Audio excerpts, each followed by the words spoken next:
Greetings, ladies and gentlemen, and welcome to this latest edition of Tales from Outer Space. And as always, I hope that you enjoy. Just a quick shout out to the T5 peeps: Bob the Dragon, Crab Lobster, Datamagnet, DuckMachine, Mezec, Try Again 95, Feudic Jarl, Astraya the Dreamer, Casper Arnholtz, Maxwell, Ithilia, Meridian 117, and Jordan Buxbaum.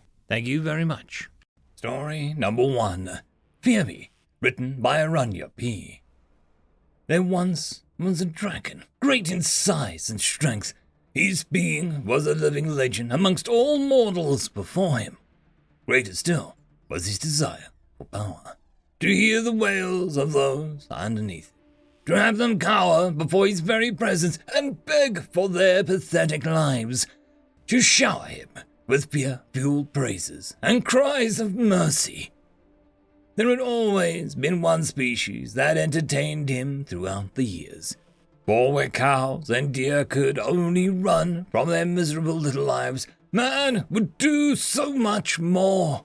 They would cry to him for mercy. They would throw themselves upon the ground. They would run away. They would build walls of dirt and stone, and they would even sometimes fight back.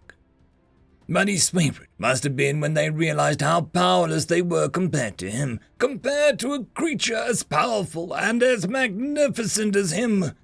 Not once had he been bored. Each time he left his lair to find a new tribe to terrorize, a new village to burn. It all started so simply, the road to his addiction. It was all those years before, when he had been a young drake still. There was a small gathering of these creatures. Man, they called themselves. They had obtained the power of fire and had built their shelters from the skin of others, as if they wanted themselves to be feared. He had taught them their errors, of course, swooping down and breathing draconic flames that would lick and burn through their huts of wood and skin. Fear me, for I am the fire, and I will bathe your world in flames, he bellowed. And they cowered before him, they cried, they ran, and they died, as their world became fire.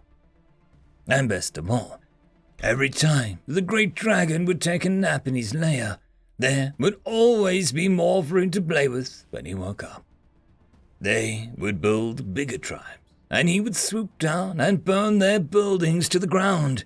If he were feeling generous, he would demand that they bring all of their firstborns to be sacrificed to him, and he would make them watch as he ripped and ate their children away, terror and despair obvious in their sunken eyes. Fear me, for I am the ender of generations. I am without mercy, and nothing is safe, he would remind them before retiring to his lair. Years later, after another nap of his, something surprising and amusing happened.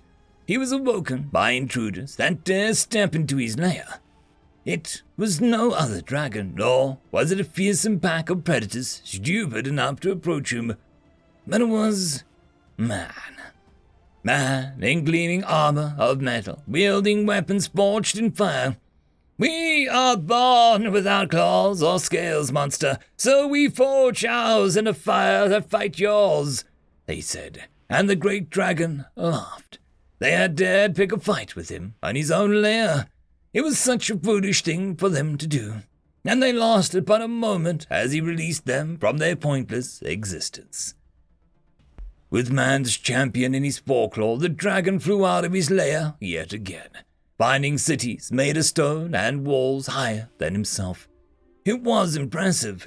He landed on top of the large stone building and tossed the deceased human champion into the gathered crowd and bellowed, Fear me, for I am despair unending. Nothing can stop me. No walls of stone will save you. They all screamed as the world became fire. It had been such fun time for him, terrorizing man. The great beast allowed himself but a moment of nostalgia before stretching his great wings and claws, having grown even larger throughout the years. This time, it was going to be the same, of course. He had sensed a lone intruder entering his lair, another one of those men, no doubt. They would never learn. The dragon waited for his guest patiently. It would be fun to throw man's broken champion into the crowd again, to destroy their morale utterly. Once he saw the puny creatures entering his chambers, he stood to his full height, his wings stretched out far enough to block out the sun. "Fear me!" he bellowed. "No," the man replied, and the great beast was confused. Not once in his life had anything denied him his pleasure. Regardless, he would break this man like all those before him, and then some. "Why are you not afraid, Bottle?" the dragon asked in some curiosity as he towered over the puny creature. So small, insignificant, fragile. The man stared up at the monster before him, before cracking a smile that seemed unnerving somehow. "Because, monster, you are puny," claimed the man. But before the dragon could strike him down in anger, curiosity took hold, and he allowed the man to talk. "You are no longer the scariest thing in this world, monster. You claim that you are fire, and that you will bathe our world in flames. But we already washed ours with the fire of stillborn sons. We have fought our own on a scale that ended generations, where there was no mercy, and nothing was safe. And for all the things that you've done to us, we are still here. We've survived. We've expanded. We've won." The dragon was stunned by such a bold claim, and his anger began to boil up inside him. The man ripped his shirt open, revealing several blinking shiny tubes of metal attached to his body. "Fear me, for I am death incarnate," the man spoke in a steady voice as he let something in his hand go. And the great beast screamed as his world became fire. End of story. Story number 2. Code Reaper, written by Adriel. We had seen this story before. A new race experimented with AI and quickly lost control of it. After all, how could something like that be contained?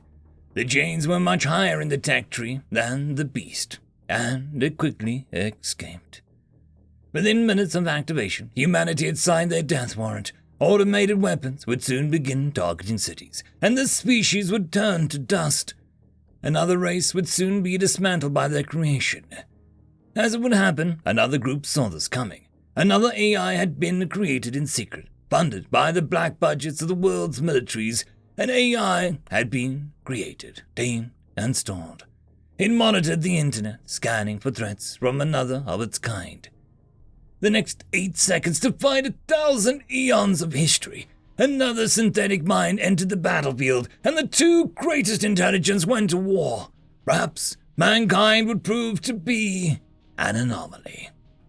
In the first second, both entities flexed their muscles, the malevolent AI sending millions of smaller programs into any unprotected server it could find.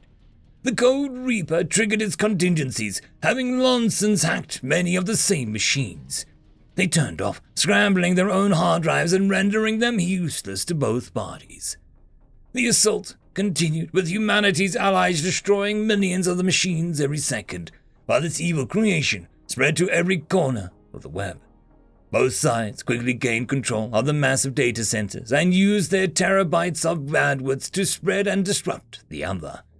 By second 3, more than half of the web had gone dark.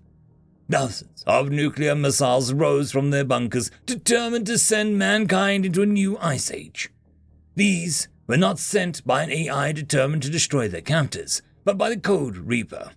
If this war went south, the radiation would destroy any unprotected computer. Humanity would be damaged, but alive. They were sent into orbit, ready to detonate within minutes if not deactivated. By second 4, the hostile mind had gained an advantage. It had found the central mind of the Code Reaper. It deployed a wave of adaptive malware, determined to take control of its opponent. For the 5th second, the Reaper played along, pretending to be under its control. As commanded, it sent a self-destruct message to thousands of servers under its control. Unfortunately for its enemy, These messages contained a hidden command. Terabytes of data flooded the malevolent creation, preventing it from sending other messages. It was contained, and Code Reaper went in for the kill. The Reaper moved his mind to a server close to his opponent, knowing that he would need a fast ping in the final moments of the battle. While in transit, he went through several servers, one still controlled by the enemy AI. It quietly inserted a piece of rogue programming, then deleted itself before it could be detected. This piece of malware gained access to Code Reaper's most guarded files, including a cryptographic key. It sent this to the missiles, and 11 warheads unleashed their nuclear payloads. Most were still in their silos, and one hadn't even begun to launch.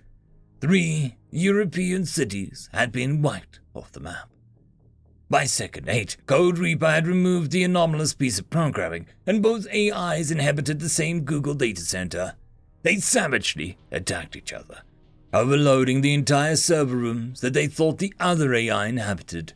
100 jumps later, and a half-a-second game of cat and mouse came to a close as the entire building was destroyed with a massive power strike. The aftermath of this event would scar humanity for generations. The backbone of the internet was destroyed, and wide-scale cleanup efforts were needed. While both AIs had been destroyed, they left traps for one another on millions of computers. These were set to scramble the hard drive that they were stored in if anything resembled other AI appeared. False positives were common. Philosophers and programmers debated why the AIs would destroy themselves for many years.